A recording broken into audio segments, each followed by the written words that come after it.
Good morning, everybody. How you doing today? My name's Andrew. Hi, I'm Matt. I'm Gavin. I'm Joel. I'm Grandpa. And we're some of the Veggie Boys. And we'd like to thank you for stopping by. Hey everybody, how we doing today? You guys are gonna be with me for a little bit.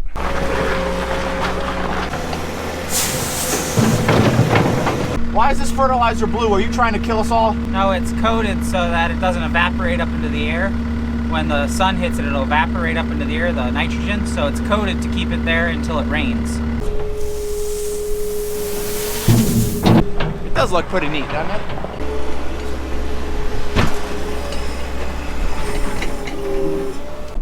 Stay open, or cooperate. Not cooperate. Oh, make sure we're in neutral. That's happened to me too many times. You get in the truck thinking you're in neutral and then you're not. Oh. The vibrations from the truck actually shake the fertilizer, so it all comes down to the skid steer. It makes it easier to scoop out. When I was younger, we didn't even have this truck. So we would always go to the local store and we would get it in bags. And then we had a little fertilizer spreader that would go on the back of this tractor right here. And then we would unload each bag. We would always make a game out of it to see how fast we could load the little fertilizer spreader so Brian can continue forward spreading fertilizer. Sometimes we would make little forts out of the bags, but you know, stuff you do when you're kids. So anyway, today, as far as I know, what's on the itinerary is Daniel's gonna be spreading fertilizer. I know we have some hay laying that has to be ted. Daniel's going to spread fertilizer on all of our field corn ground. Joel, all the way over there, is going to ted hay, ted all the clover that we mowed down yesterday so that it dries a little faster, we can get it baled faster. Dad and I are about to steal Daniel's skid steer loader. This seatbelt is the worst. So the reason we're taking the skid steer quick is because we're gonna grab the Cookie Monster out of the shop, out of the potato storage where it is right now, because Dad and I are going to plant our last plant, or at least one of our last plantings of cabbage, broccoli, and cauliflower. For this stuff we don't expect to harvest till like late October, November.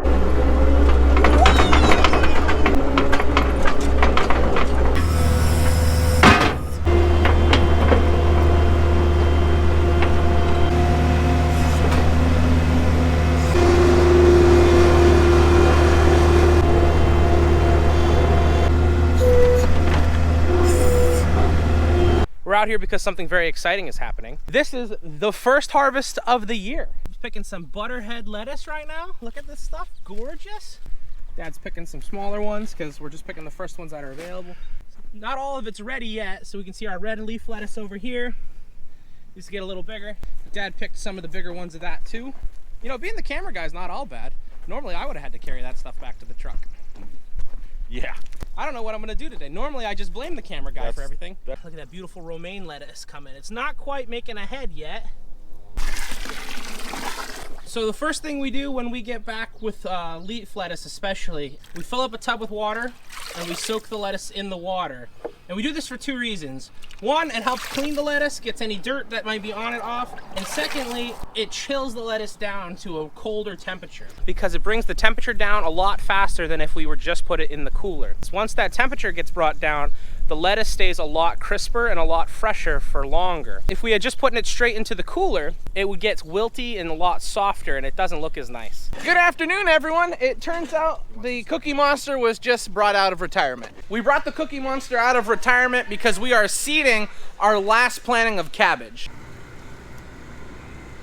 I'm writing the labels out for the cabbage that I want to plant. Trying to figure out how much of each one I want. 7 varieties. It's all different days of maturity, so it won't come ready all at the same time. So it'll space it out over 2 months. So our later day cabbage will be able to handle the cold much better than our younger day varieties. Unleash the Kraken. I'm Grandpa. We're gonna need some more dirt. Okay. Is it wet enough or do you need it? No, I think it's pretty good.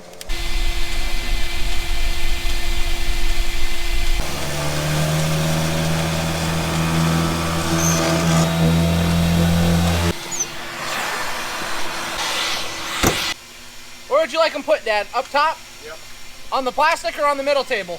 Put them in the middle.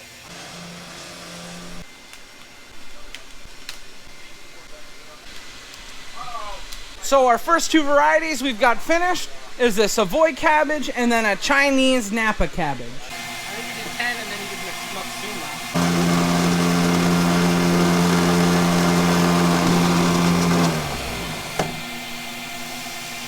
Before we go any further, I just want to make it known that I have the best viewers. Look what I was sent. I think you should put it on the left side. Right there? Right there.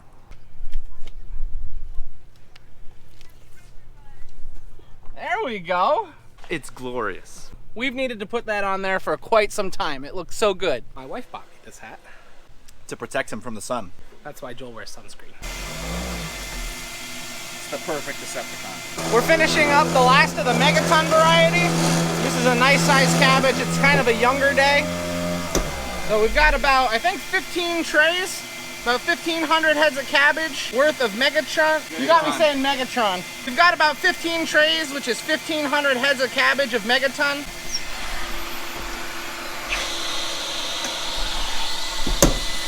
Now we're moving on to an 85-day variety called Nixon.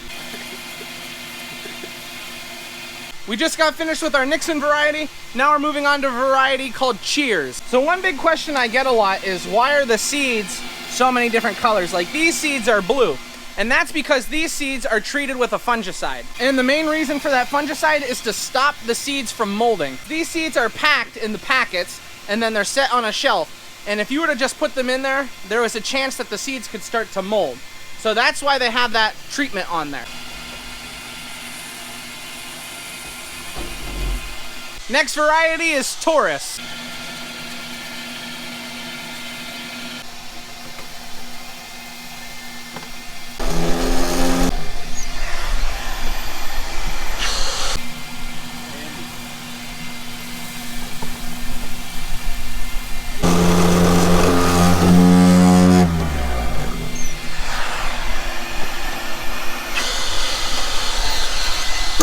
We're moving on to a new variety called Muksuma. Now this is a later day cabbage, and now we're gonna get that one planted. I have been taking the seeded trays and covering them with dirt and then moving them down there.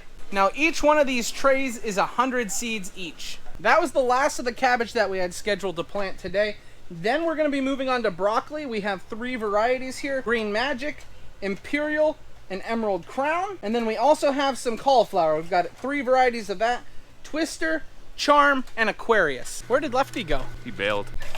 Oh, that's good. Joel left with the tedder because he's going to prep some hay that we have lying. We have a chance of showers tomorrow afternoon, so we want to get the hay wrapped and baled. That's why Joel's out with the tedder. We just got all of our trays filled up. We have a lot to seed here, so we're gonna go through. We have broccoli and cauliflower. Moving on to a new variety of broccoli, Imperial. We have one more variety of broccoli to go through, and that's going to be our latest planting of broccoli, so that's 102 day. I believe it's called Emerald Crown will be what's next. These seeds are like stuck in here. They don't want to come out.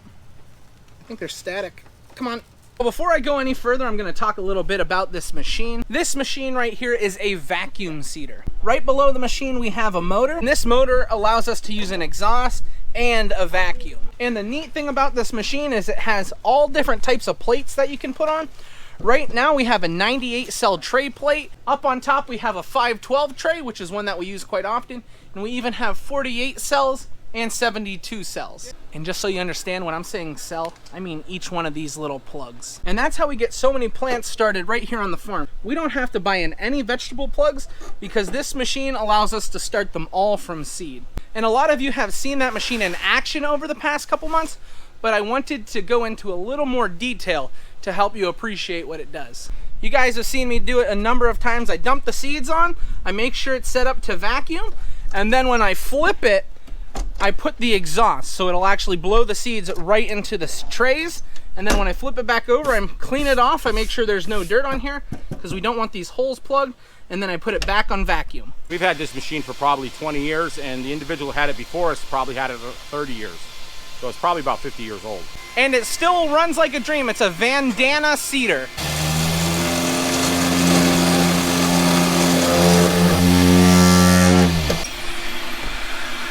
We just finished up with the cauliflower, and we've got over 18,000 seeds planted in this greenhouse. And all those seeds are between our late cabbage, cauliflower, and broccoli.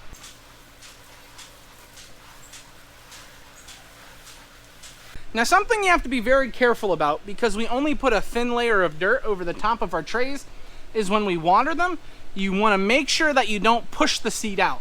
So we have to be very careful when we're watering. We go over the top very quickly to wet it first, and then we come over to water it a second time. Because that's the last thing you want, is all of your seeds being pushed right out of the trays. Because when they get pushed out of the trays, it's not likely they're gonna germinate.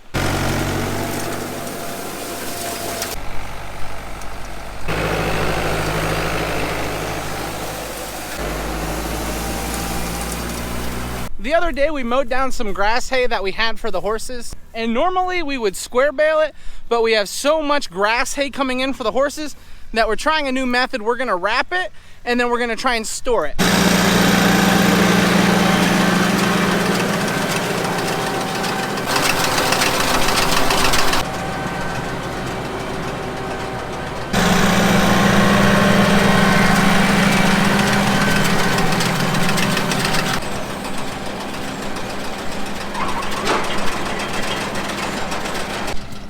Smells good to me. Hey everybody, so I don't know what happened after that previous clip. I was doing some of the editing and all of the sound just left the rest of the clips that I took. We didn't work too much later than what you saw because it was Matthew and Tracy's anniversary and we got together and we celebrated their anniversary. I will tell you what you had for dinner because people like to hear that. We had lemon and garlic chicken with roasted vegetables.